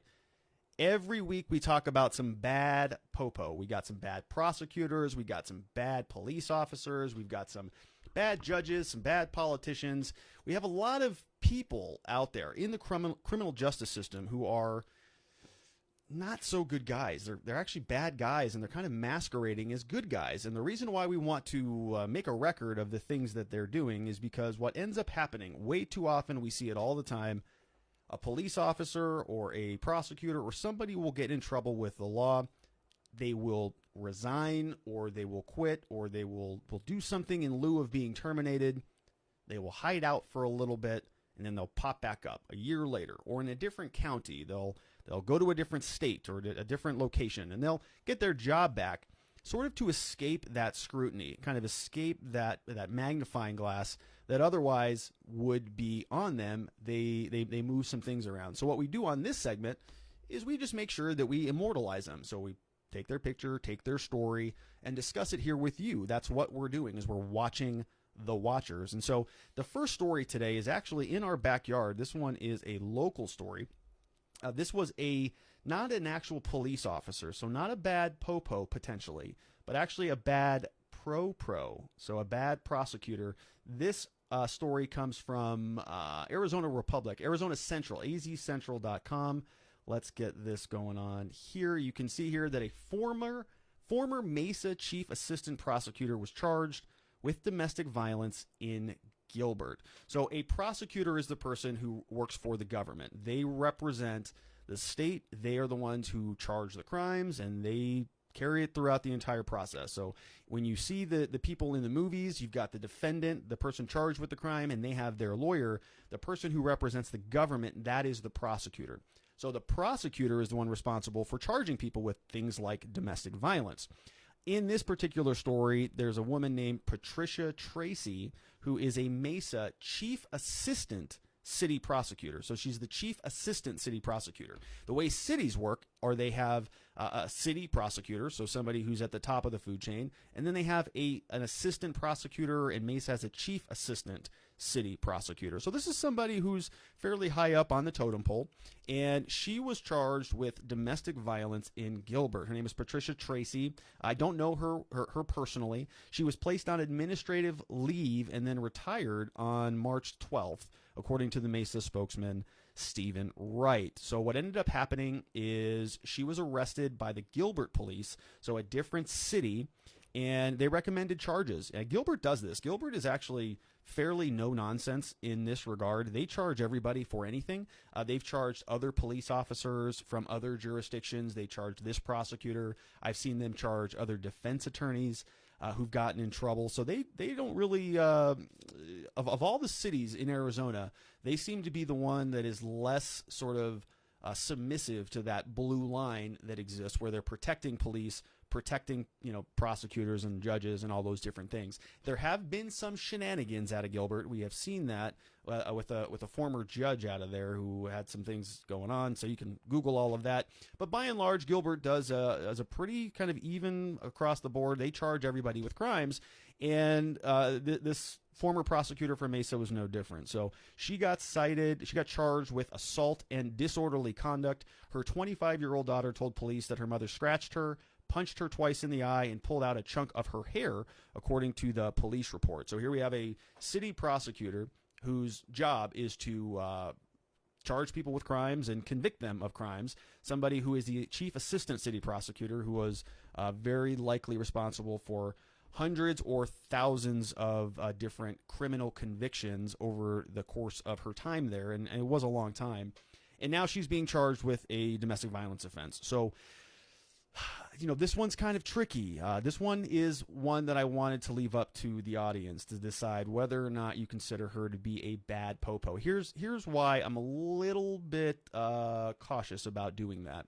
She appeared in court in Gilbert on March 12th, and she is not being represented, so she did not hire a defense attorney, which would have been interesting had she tried. I don't know if she did or not, or if any defense attorneys would work with her. I'm sure somebody would have if she wanted to, but she chose to forego representation. She wanted to represent herself, which, of course, she's allowed to do. Any defendant can do that. It's bad advice across the board. Nobody should be representing themselves. There's a quote that says, any person who has himself as his client has a lawyer for a fool, or something like that. And anybody who represents himself as a client has a lawyer for a fool, which means that you're a fool if you're representing yourself. And so there are valid reasons to do that. If you do not want to contest your case, if you can't afford an attorney, and you want to not go with the public defender or something, there are valid reasons for that. But anyways, so she actually chose to forego having an attorney, and she appeared in court on March 12th, and looks like she pled guilty to the charge. So she has her sentencing review hearing scheduled in Gilbert on September 17th, and she's just been defending herself this entire time. Her daughter called the police shortly after 7 p.m. on January 31st and told her that her mom was extremely intoxicated, according to the police report. And police showed up. They said that daughter had minor injuries. Tracy had no apparent injuries. Neither did her daughter or roommate or grandmother, who is 87, both of whom were present during the argument, according to the police report. Tracy immediately and insistently denied any fault. Daughter was there. There was never an argument, so on and so forth, blah, blah, blah. So here's where, I have some issues with this. The point of this show is not to take people's faces and rub them in the mud in most situations. Of course, I do like to do that, particularly with police officers who have been involved in rubbing other people's faces in the dirt for so long. But when I have a little bit of a tricky time determining whether or not this person is a bad Popo, bad pro. Certainly, there is a lot of hypocrisy in the idea that a prosecutor would sort of act in a way that was counter to everything that this prosecutor has been doing for the last 20 years. And this prosecutor was in Mesa for 20 years. And she was never placed on paid leave, never suspended, never been in trouble before, is what this article makes it sound like. So she does get in trouble, right? She's been prosecuting people for 20 years.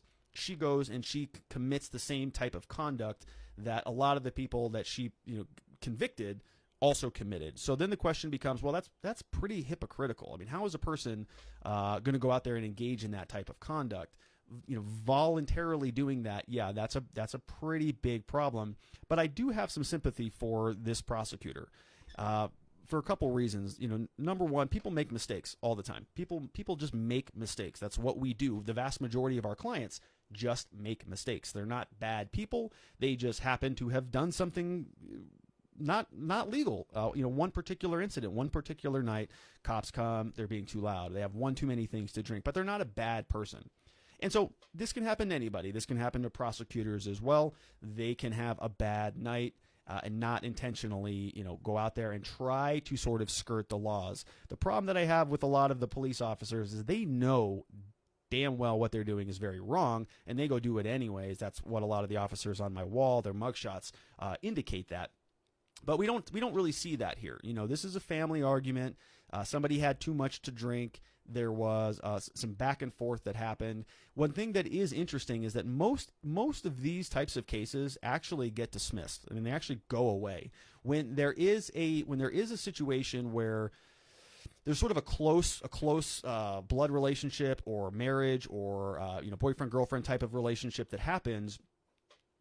When a case like this goes forward, if that victim, so in this case, if Tracy's daughter had decided that they did not want to prosecute her mom, or she did not want to be involved in this anymore, it's very likely that this could have gone a different direction. In other words, the city of Gilbert would have had no evidence, and so they would have had to have dismissed the case against Tracy, which leads me to believe that Tracy's daughter, who's 25 or maybe 26 now, was very involved in this, meaning she wanted the charges to go against her mom. She was being active. She was probably communicating with the victim's advocate from Gilbert, and there's very clearly a division here. So that's not a good thing, but that can happen with families. That can happen with moms and children. So I'm not necessarily concerned about that too much either. They do say that alcohol was involved, and the alcohol,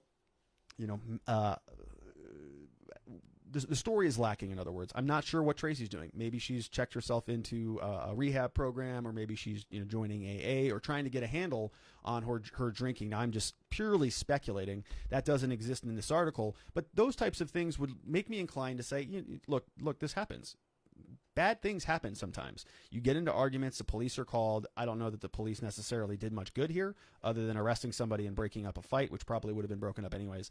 But the point is that a city prosecutor has resigned. She's been charged and convicted. She pled guilty to a criminal charge out of the city of Gilbert.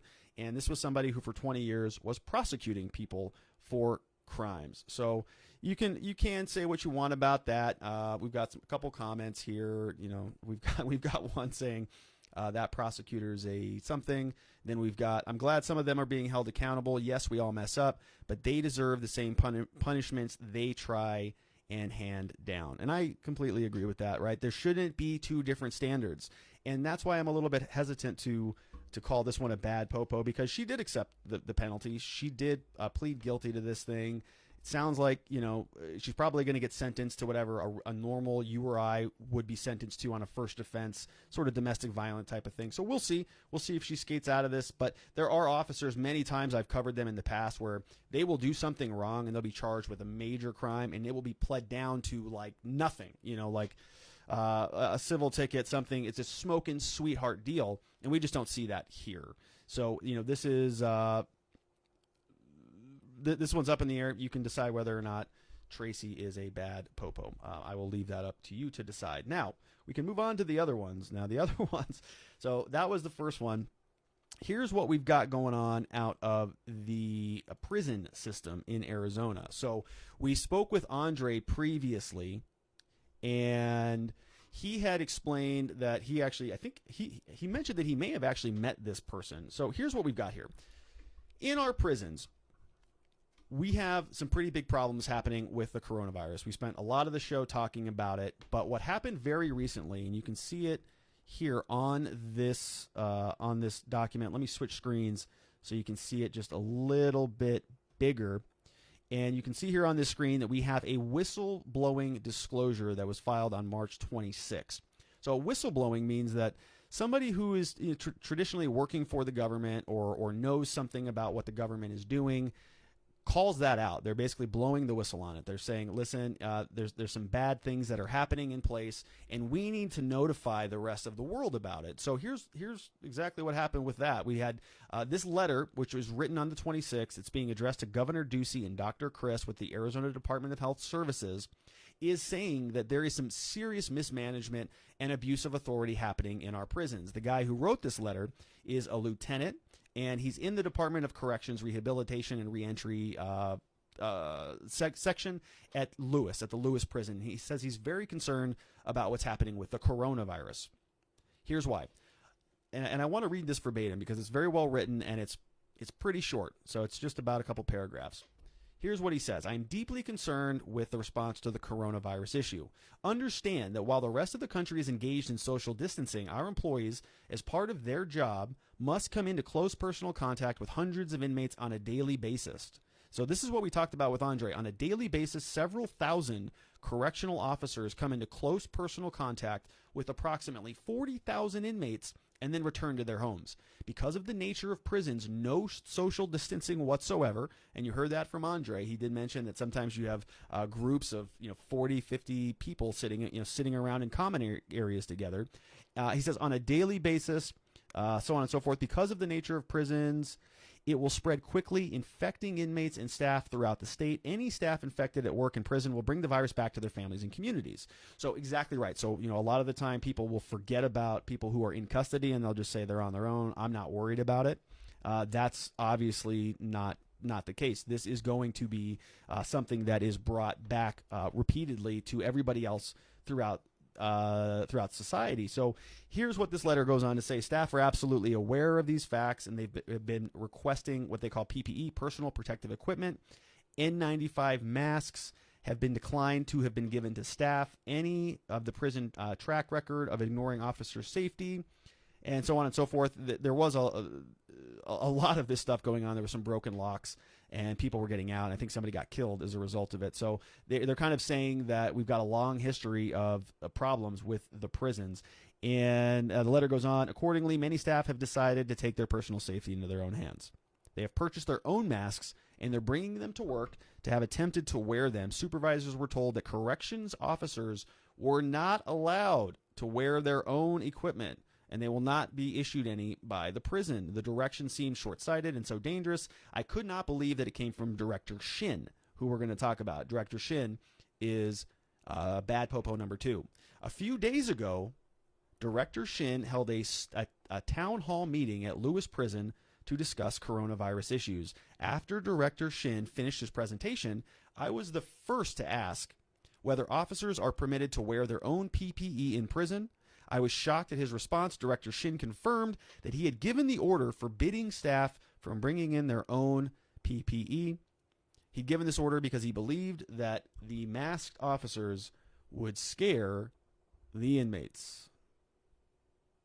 They would scare the inmates. The reasoning is ridiculous. Director Shin's decision is putting the health of the staff and inmates and the general public at an increased risk. So the letter is being sent, hoping that people do something about it.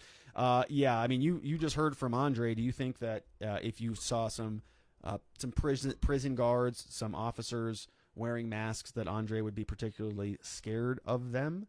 I don't think so, but I do think that they would be rightfully concerned about what's happening, because the rest of this letter, written by Lieutenant Mark Haas, H-A-S-Z, is explaining that there's a big problem here, and they're just not doing anything about it. So that is why we have put, what is this fellow's name here? We have Director David Shin is going to be our bad Popo number 2 for the day. Director David Shin from the Arizona Department of Corrections, for personally explaining that there are not going to be any masks being worn at the prisons. Now, the masks thing is an interesting thing. We saw a lot of when the coronavirus was just starting to percolate throughout the World Health Organization, for some really, really weird reason, said that the masks were essentially ineffective. And I remember seeing some articles about this, that we don't need masks, the masks are ineffective, and they don't do anything, the virus is too small, it's going to go right through the pores, the holes in the mask, and it's going to get into your nose and your mouth anyways, and so don't worry about those. Which to me didn't seem right. It just didn't. I'm not a medical doctor. I don't have a lot of experience with infectious diseases. But if the idea, if you put something on your face, it seems to make sense that it's going to block something. When people are breathing or spitting or coughing, that's all going to be blocked by a physical barrier on your face. And so I would think that if the inmates knew what was going on, that there was a virus that was sweeping through, that their medical care is subpar anyways, that they are probably not going to be let out, as we've discussed today, which is the governor's spokesperson's own statements. Maybe they should know about what's going on and be afforded the opportunity to protect themselves by wrapping something around their head.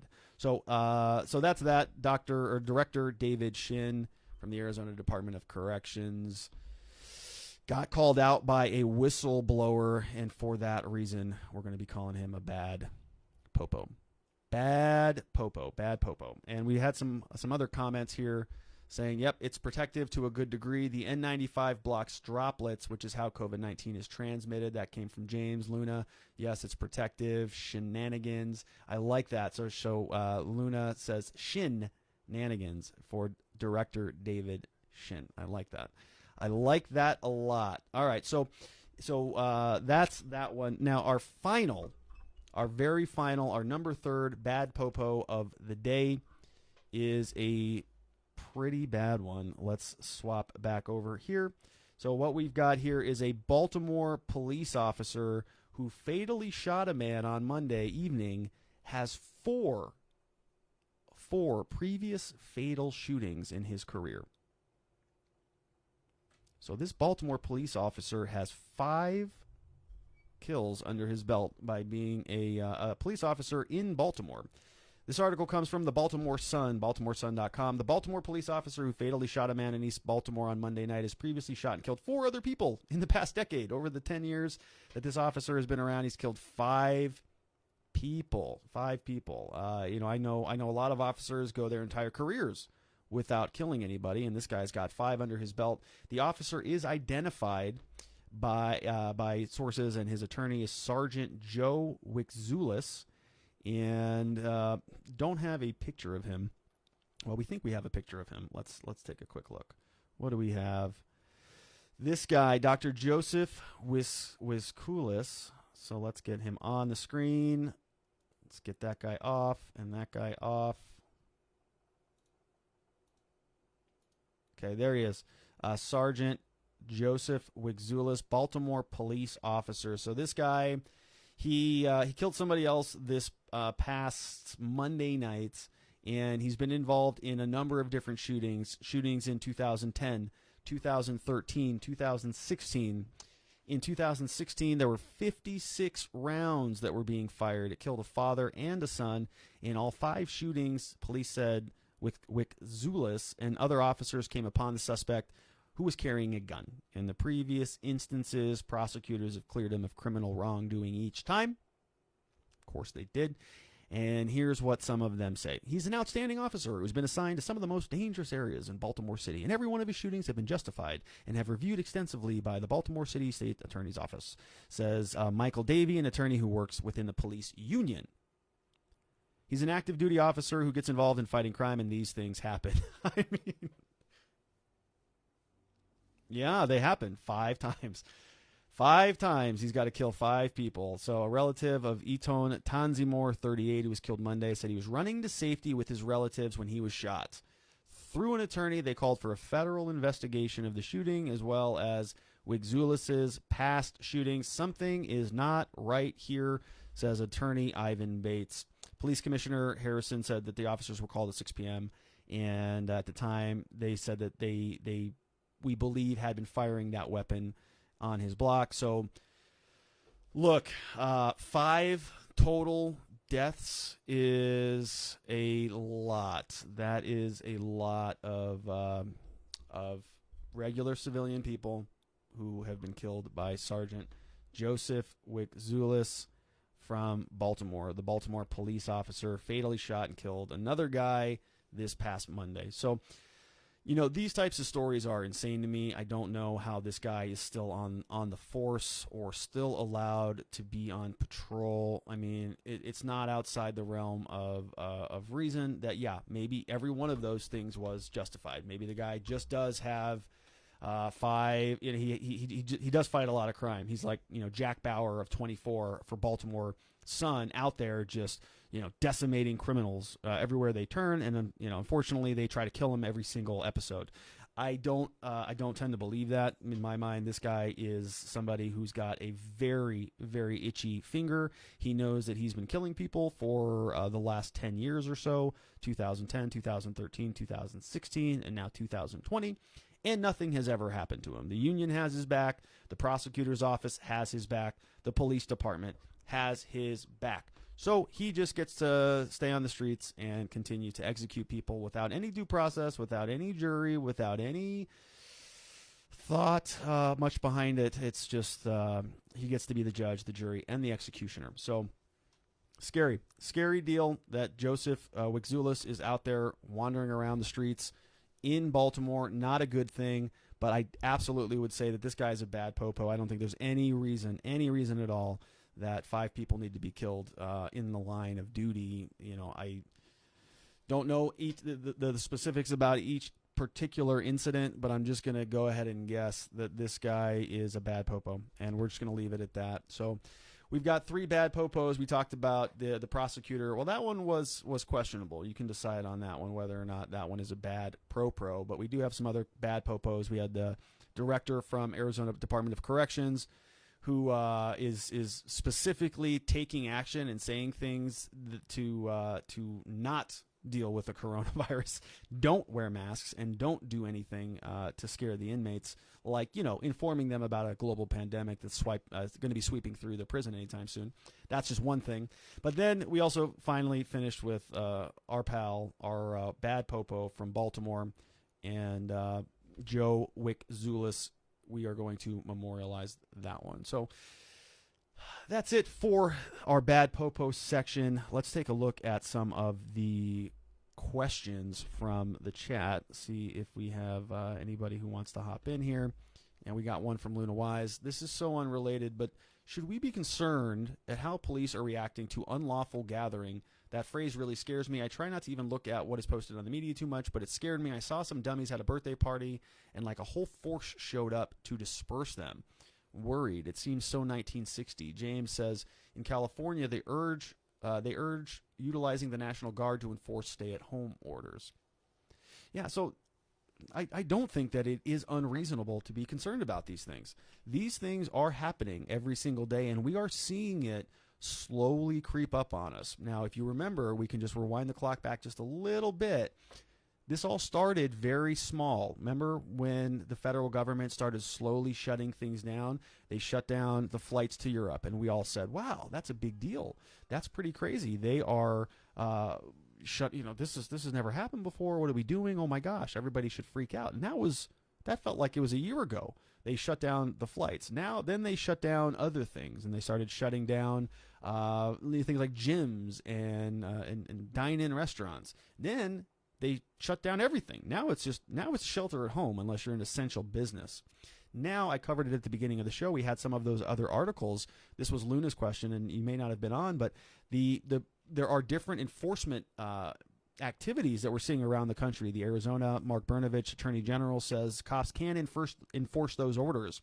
D.C. mayor is threatening jail time before leaving home during the coronavirus.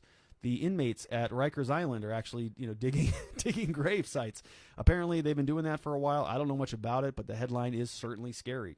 So you've got a lot of these different things happening throughout the world and throughout the United States, and I think it's absolutely something to be concerned about. Anytime the government comes in and says you can't do certain things, that's a time that I get very uncomfortable with it. When the government says we're going to do this, you can't do this, and they're just going to take control of your lives. Requires a heightened sense of awareness. It requires some vigilance, and so we're going to keep covering it. That's what we're doing here on the show. We want to shine some sunlight on everything that is going on because, in our opinion, sunlight is the best disinfectant. Andre was on the show. He talked a lot about it. He said, that it's kind of the forgotten people. It's like a secret society. It's a cult. What's happening in the criminal justice system, unfortunately, is just not talked about much. If you go on any of the major, mainstream media outlets, most of what they're talking about is political, or it's about celebrities or movies, or now it's about death tolls and about death rates, and it's all really not focused on some of the most important things about how can we help the most vulnerable people in our population survive this sweeping pandemic. So we're going to keep doing our part here. We're going to keep calling them out. If you have not already seen it, today was the day that we released the availability to pre-order my book, which is on Amazon.com. It's called Beginning to Winning, so you can check that out. I would also encourage you to subscribe over on YouTube. YouTube for some reason, the stream was not working there, but we're going to go ahead and upload this video to YouTube so that our subscribers over there can watch it. But head on over there, hit a subscribe so that we can continue to communicate with you, and so you can continue to see more of the episodes that we push out, or on Facebook, facebook.com/groups/Watching the Watchers. So we moved the show forward up to 4 p.m. Arizona time, in large part so that we can speak with people from the East Coast. And we're going to do more interviews next week. We have somebody running for office who's going to be on the show. She is running for county attorney, which means that if she did get elected, she would be able to influence a lot of the things that we're talking about. And she's got a lot of interesting things to say. I have not spoken with her since the coronavirus stuff hit, but Julie Gunnagle will be on our show next week, as far as I know. So be sure to tune in for that. That's all that I have for Watching the Watchers. Once again, please do me a favor, like, subscribe, share, invite people to be a part of this conversation, because the more people are here, the more we can interact, the more questions I can ask, the more things that you can ask or answer. I can answer more questions, you can ask more questions, and we can continue to kind of hold everybody's feet to the fire and make this thing impactful. We can help people survive the pandemic. We can help the justice system change, and we can do some good in this world. So I want to thank everybody for tuning in. I am going to log off. I will see you here next week at 4 p.m. Arizona time, 7 p.m. Eastern time for Watching the Watchers.